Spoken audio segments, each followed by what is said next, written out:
Okay, तो हम पढ़ने जा रहे हैं रेटिनल वेन ओक्लूजन, ठीक है। यानी रेटिना की वेन्स के अंदर ओक्लूजन आ गई है, ठीक है।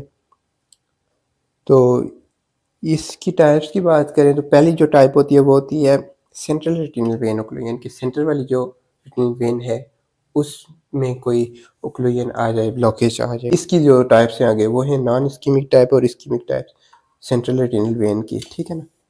ये इसकी यही एक टाइप और दूसरी है इस्कीमिक, ठीक है। एक है इस्कीमिया हो जाए, दूसरी नॉन इस्कीमिक, ठीक है। दूसरी जो चीज़ है वो है जी ब्रांच रेटिनल वेन ओक्लूजन की। और सेंट्रल रेटिनल वेन जो थी उसकी जो ब्रांचेस हैं उनमें से किसी ब्रांच की ओक्लूजन हो जाए। तीसरी जो है हेमी रेटिनल वेन ओक्लूजन, ठीक है। रेटिनल वेन की आधी सी ओक्लूजन हो जाए, पूरी ओक्लूजन ना हो, ठीक है। ये तीन टाइप्स हैं रेटिनल वेन्स की, ठीक है, ओक्लूजन की। एटियोलॉजी क्या हो सकती है इसकी, या प्रीडिस्पोजिंग फैक्टर्स क्या हो सकते हैं? वो हो सकते हैं जी एज हो सकती है। एज अगर 65 से ऊपर हो, ठीक है, यानी कि 65 से ऊपर हो एज तो होगी ये। उसके अलावा एक्सटर्नल कंप्रेशन आर्टीरियोस्क्लेरोसिस की वजह से या अथेरोस्क्लेरोसिस की वजह से हो रही हो, सेंट्रल रेटिनल आर्टरी की, इसकी ब्रांचेस की, और उसकी वजह से क्या होगा जी, कंप्रेशन हो गई तो ज़ाहिर है ओक्लूजन आएगा, ठीक है। उसके अलावा ख़ास करके लेमिना जो क्रिब्रोजा है ना, वहाँ से इंट्रेंस के वक़्त, ठीक है, क्योंकि जो जब आर्टरीज़ और वेन्स साथ-साथ चल रही होती है ना, तो लेमिना क्रिब्रोजा वो मुकाम था जहाँ से ऑप्टिक जो है ऑप्टिक नर्व इंटर हो रही थी आई बाल में, ठीक है, लेमिना क्रिब्रोसा से। उस मुकाम पे ज़ाहिर है गठिया-गठिया वेन और आर्टरीज़ इंटर हो रही होती हैं। अगर आर्टरी में कोई प्रॉब्लम आ रही है, एथीरोमा बन रहा है या आर्टेरियोस्क्लेरोसिस हो रही है, हार्डनिंग हो रही है, उसकी वजह से ज़ाहिर कंप्रेस करेगी वो साथ अपने पड़ी हुई वेन को, तो उसकी वजह से सेंट्रल रेटिनल वेन ओक्लूजन हो सकता है, ठीक है ना। यानी ये मेरे पास दो पाइप्स हैं, ठीक है, ये वेन है, ये आर्टरी है, ठीक है, ठीक है। तो इसमें कोई बल्ज आ जाए या इसमें हार्डनिंग आ जाए या इसमें क्या हो जाए जी, इसमें अथीरोमा प्लेक बन जाए, तो ये ऐसे दूसरी छोटी वाली जो वेन है पड़ी हुई वो दब जाएगी, ओक्लूड हो जाएगी। तो ये बात मैं बताना चाह रहा हूँ, ठीक है। उसके अलावा क्या हो सकता है, सिस्टेमिक हाइपरटेंशन की वजह से, ये मैंने आपको पहले बता दिया। डायबिटीज़ मिलाइटिस की वजह से पूरी पैथोलॉजी बयान की हुई है कि क्यों होती है, ठीक है। इंट्राओक्यूलर प्रेशर अगर इंक्रीज हो रहा है उसमें ये ओक्लूड हो सकती है ग्लाउकोमा की सूरत में। कुछ ड्रग्स होती हैं ओरल कंट्रासेप्टिव ड्रग्स, उनकी वजह से भी ऐसा होता है। और ब्लड की हाइपर विस्कोसिटी हो जाए, पॉलीसाइथीमिया, जिस तरह ब्लड पॉलीसाइथीमिया में क्या हो रहा होता है कि ब्लड सेल्स नंबर इंक्रीज हुआ होता है, हाइपरलिपिडीमिया हुआ हो तो भी हो सकता है ऐसा, जाहिर है।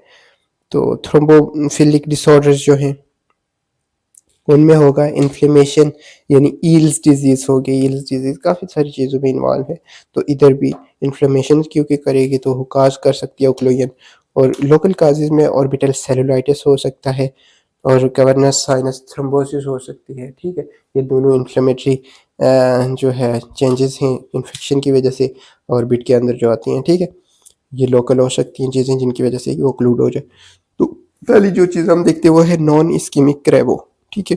क्रेबो में कह रहा हूँ CRVO को, ठीक है, यानी सेंट्रल रेटिनल वेन ओक्लूजन को। ये कौन सी नॉन इस्कीमिक टाइप है, जो नॉन इस्कीमिक टाइप। इसके क्लिनिकल फीचर्स क्या हैं?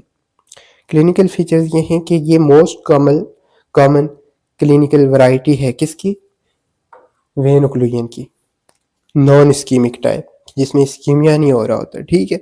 सिम्टम्स इसके क्या आएंगे, सडन लॉस होगा विजन का, पेनलेस होगा और सडन लॉस होगा, ठीक है।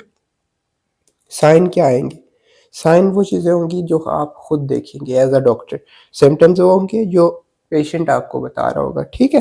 साइन में क्या मिलेगा आपको, आपको विजुअल एक्विटी डिक्रीज हुई मिलेगी, विजन डिक्रीज होगी। विजुअल एक्विटी कैसे चेक करेंगे आप, सारे विजुअल एक्विटी चेक करने के लिए आप पेशेंट के सामने क्या दिखाते हैं जी, स्नेलन चार्ट रखते हैं, जैगर्स चार्ट रखते हैं, इन दोनों तरीकों से चेक करते हैं, ठीक है। उसके अलावा एफरेंट जो प्यूपिलरी डिफेक्ट होगा वो आपको क्या मिलेगा, एब्सेंट मिलेगा या माइल्ड मिलेगा, ठीक है ना। या तो पूरे का पूरा नहीं होगा या फिर थोड़ा बहुत होगा डिफेक्ट, ठीक है। और इसके अलावा इंट्राओक्यूलर प्रेशर रेज मिलेगा आपको, ओपन एंगल ग्लाउकोमा होगा यानी प्राइमरी ओपन एंगल ग्लाउकोमा, आई की कोई काज होगी और ग्लाउकोमा डेवलप हुआ होगा। फंडस के एग्जाम में आपको क्या मिलेगा? फंडस के एग्जाम में आपको वेनस पल्सेशन जो स्पॉन्टेनियस है वो एब्सेंट मिलेगी। वेन्स जो रेटिना की हैं वो डायलेटेड हुई होंगी, इंगोल्ड हुई होंगी और टॉर्टोस होंगी। Dot blot flame shaped haemorrhages मिलेंगे आपको और चारों क्वाड्रेंट्स में प्रेजेंट होंगी वो। ये बात नहीं होगी कि एक ही जगह पर आपको हेमरेज मिल रही हो फ्लेम शेप, नहीं, बल्कि blot and flame shaped haemorrhages चारों कोनों में मिलेंगे आपको और पेरिफ्री में ज़्यादा होंगी, ठीक है ना। कॉटन वोल स्पॉट्स मिलेंगे आपको, प्रेजेंट होंगे ऑप्टिक डिस्क पे एंड मैक्यूला पे एडिमा होगा, ठीक है। ये सारी चेंजेस आपको साइंस में मिल जाएंगी। इन्वेस्टिगेशंस आप क्या कराते हैं, ठीक है। इन्वेस्टिगेशंस आप कराते हैं जी, ब्लड प्रेशर चेक कराते हैं, ईसीजी कराते हैं, ब्लड में जो चेंजेस आ रही हैं उनको देखते हैं।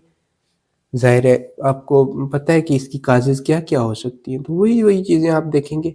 ब्लड में आप सीपी और ईएसआर करते हैं, सीपी ईएसआर में आपको पता लग जाएगा कोई इन्फेक्शन वगैरह तो नहीं है, ठीक है। ग्लूकोज लेवल चेक करेंगे, डायबिटीज़ का पता लग जाएगा, लिपिड चेक करेंगे, हाइपरलिपिडीमिया का पता लग जाएगा, रूल आउट हो जाएगा।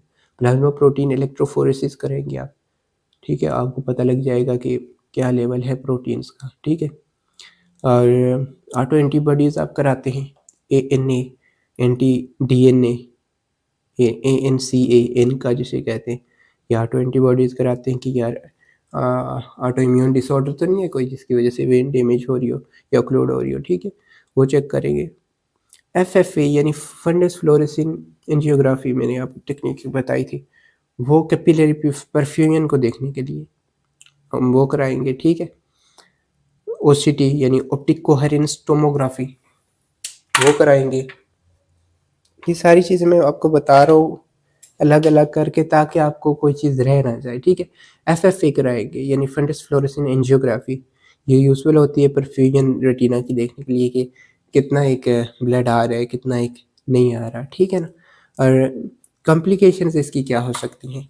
कॉम्प्लिकेशन इसकी हो सकती है सिस्टॉइड मैक्यूलर एडिमा हो सकता है, ठीक है, सिस्टॉइड मैक्यूलर एडिमा हो सकता है। और इसके अलावा क्या हो सकता है जी, इस्केमिक टाइप में रूबियोसिस आइराइडिस हो सकता है, ठीक है ना। रूबियोसिस आइराइडिस हो सकता है कि न्यूरोवास्कुलराइजेशन शुरू हो सकती है आइरिस पे, ठीक है ना। प्रोग्रेशन की बात करें तो वो हेमरेजेस रिजॉल्व होंगी 6 से 12 महीने लग सकते हैं इसमें, तो उसके बाद क्या है कि वीएन ठीक हो सकती है, नॉर्मल की तरफ जा सकती है। 50% से ज़्यादा केसेस में ऐसा होता है कि नॉर्मल हो जाते हैं। 50% वो लोग होंगे जो ठीक हो जाएंगे और बाकी के जो लोग होंगे वो सिस्टॉइड मैक्यूलर एडिमा की वजह से वीएन उनकी चली जाएगी, क्योंकि मैक्यूला ही डैमेज हो गया, मैक्यूला पे डैमेज आ गया तो वीएन नहीं आ सकती, ठीक है। इसकी ट्रीटमेंट लेज़र फोटोकोएगुलेशन है।